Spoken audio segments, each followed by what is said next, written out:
Alright, welcome back everybody. Tactics Ogre Reborn. We are continuing down, we'll call it a path. We are headed towards a place called Xenomorphs, which we're expecting to meet Lancelot in. However, that is not going to happen at the moment because we are still in the process of convincing Astral or Asil or Astral. I always mispronounce her name. I don't know why. That we are not evil. We did not commit genocide at Balmamusa. She's sort of torn between the fact that Ubuntu Donalto is telling her the truth because he's a very lawful character, and on the other end, he is resistance? Here? I thought they rallied in the Sonji Weald. Wait. I know that fate. You're the Wallister that did for Balmamusa. I saw the bill for your bounty. Bad enough you made it seem our work, but to slaughter your own. Faithless swine. So they are Galgastanis. So young for acts so foul. No wonder the Duke outmaneuvered you so easily. Indeed. Believe what you will. We played no part in that pantomime. It's no good. Even our fellow Wallister are convinced you were behind it. What hope have you of convincing this crowd of your innocence? Yeah, what? And the fact remains, they are Galgastani. And we are Wallistars. We are honor-bound to fight. Indeed. It's as the lady says. I care nothing for the bounty on your heads. One Wallister is much like another. Only good To me, dead. Oh, this is like, I don't know. Crips and Bloods, Hatfolds and McCoys, you know, they're, I wouldn't say two sides of the same coin, but, you know, there's not really other than a location, there's not really a divide between these people that is much deeper than simple location blood.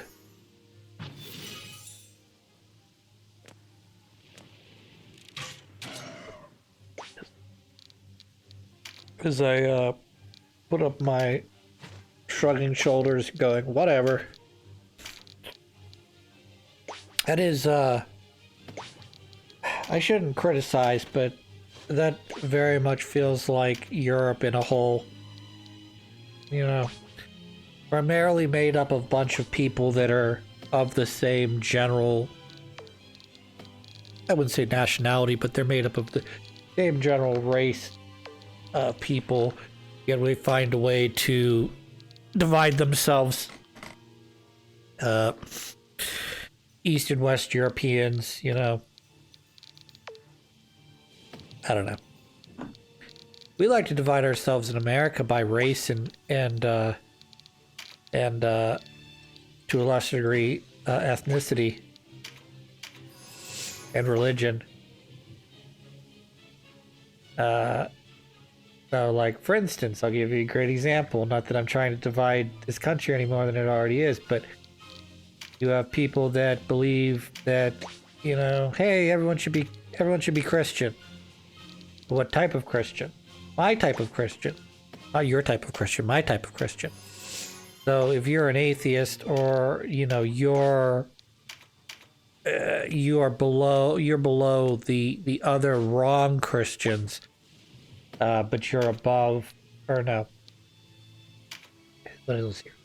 How does this go? I suppose you'd have to be like a Satanist or something to be at the bottom. And then after that, you'd go atheist, then probably some other religion that is not Judeo-Christian, then probably being the wrong type of Christian, and then from there probably being the right Christian but in the wrong part of the country.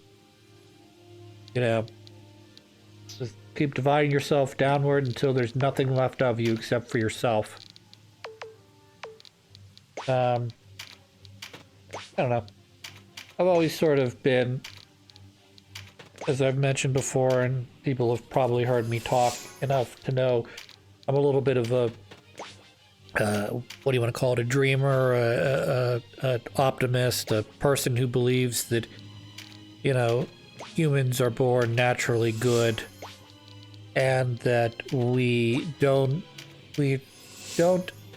aspire to make ourselves happy, but not at the detriment of our fellow man. Okay. Now, certainly there are people out there that are very selfish, and they don't care so long as they get theirs. And once they do get theirs, they want to make sure they get a little more of theirs, and then a little bit more of theirs until they have too much. Honestly, they have too much, but they don't see it as that. They see it as, well, I have this amount. I can invest this amount to make that amount, and let's just keep making more and more money. Because you can never have too much money.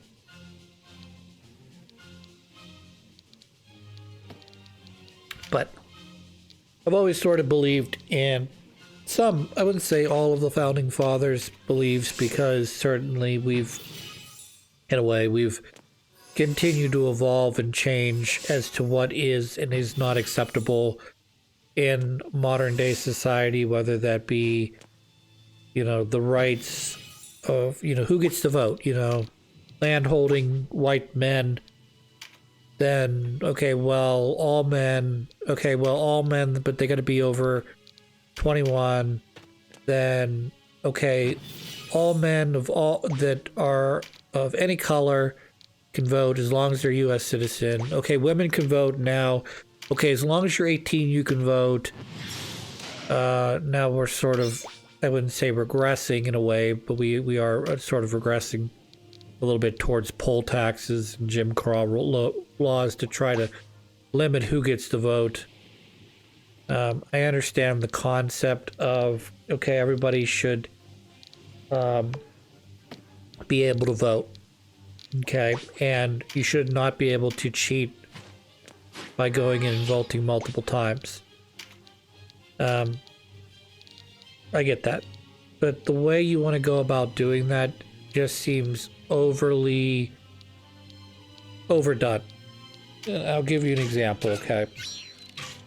I understand the concept of needing to go into a polling place to prove you are who you say you are, okay? I get that, okay? But here's the thing. I'm registered, at least in Pennsylvania, I'm registered at a single voting location.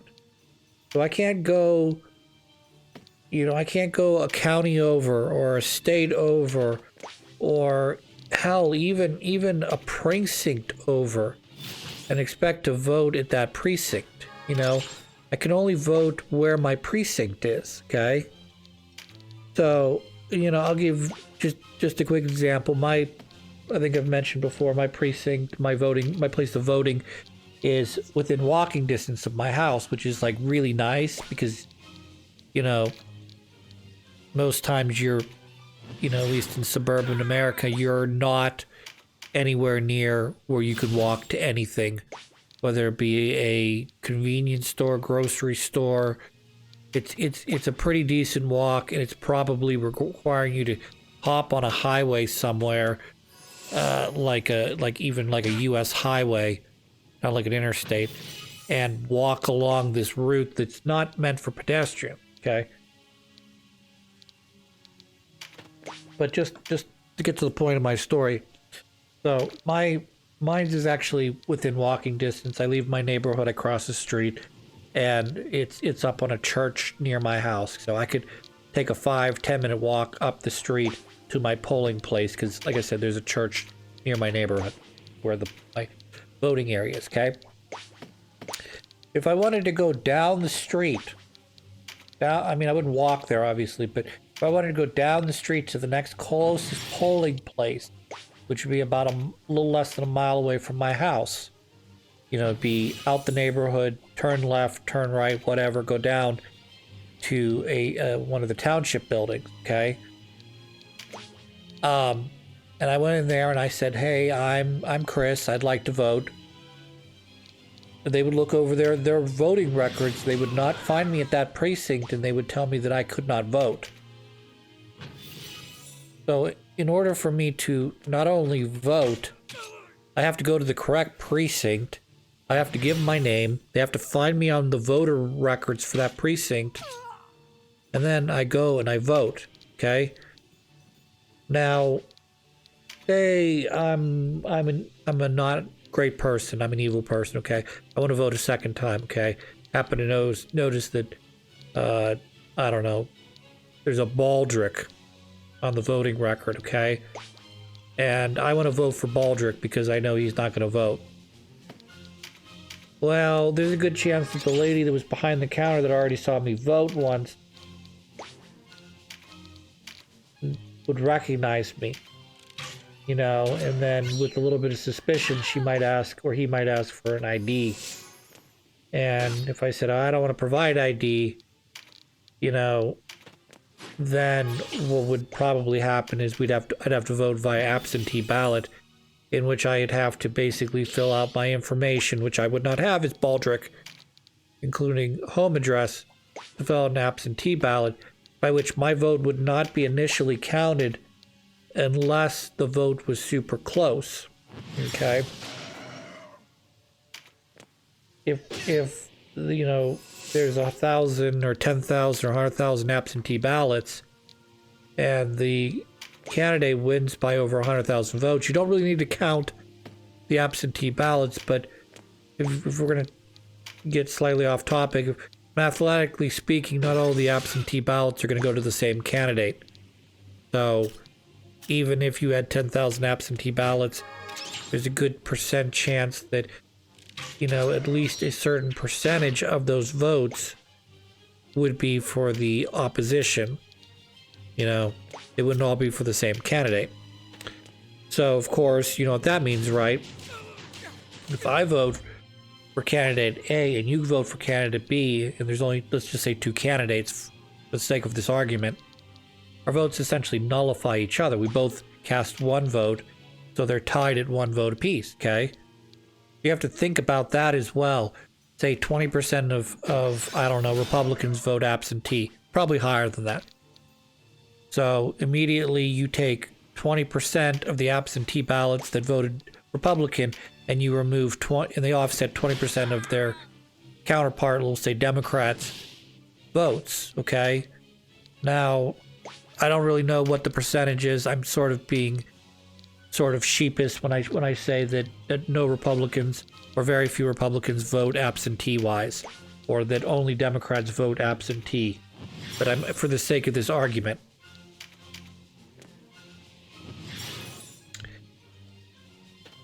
So anyways, put it forward, you know, my absentee ballot would not be, like I said, counted unless it would really needed to be. And then in all likelihood, it would be highly scrutinized as an absentee ballot as comparison to going into a polling place and voting in person. Okay. So that's if I voted twice. Now, in order to change most elections, you're going to have to vote at least 100 times or so.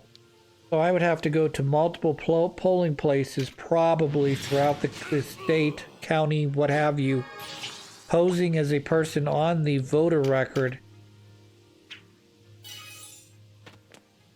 It would be very difficult to do, is what I'm trying to say. Now, obviously, if you got a group of, say, 10 people together, I understand this is where it starts to become, this is where the actual, like, you start to make sense in terms of everyone needs to have voter ID to vote. Okay, you get, say, 30 people to do this at 30 different polling places. Yeah, I can understand that. I can understand, hey, you could really sway a vote. But again, you'd have to know of people that are not physically coming in to vote. Then you'd have to get past the voter ID, the voter registration people, and convince them that, I don't know, you're a 20-some, you're a 35-year-old black woman or something. I don't know. I don't know if any of that sort of stuff's in the database or not. But So that's how you cheat the system. Now, how you make the system fair is that everybody has to carry ID and show their ID. Well, what qualifies as an ID? And the more I've listened to this subject, the more infuriated I've gotten about it, because I have a driver's license, okay? I've been driving for, let's see here, 20, roughly 23 years, I'd say. I've been driving. Or no, that's too many years, isn't it? Wait. Yeah, 23 years, that's right. So I've been driving for 23 years. When I first got my license 23 years ago, there was no such thing as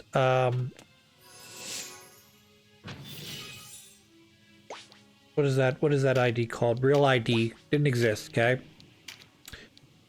So now it does. You can go get a real ID, but you have to show 2 forms of identification, one of which is generally a passport. In order to get a passport, you have to file different paperwork and prove who you are, you say you are. It goes off to the government. They review all your little files, and then eventually you get a passport in about a month, okay? I had to get a passport. I did get one, so I go visit my brother down in Colombia, blah, blah, blah. But you're telling me that my driver's license is not good enough for voting. I need to have a passport, essentially, to vote. Okay.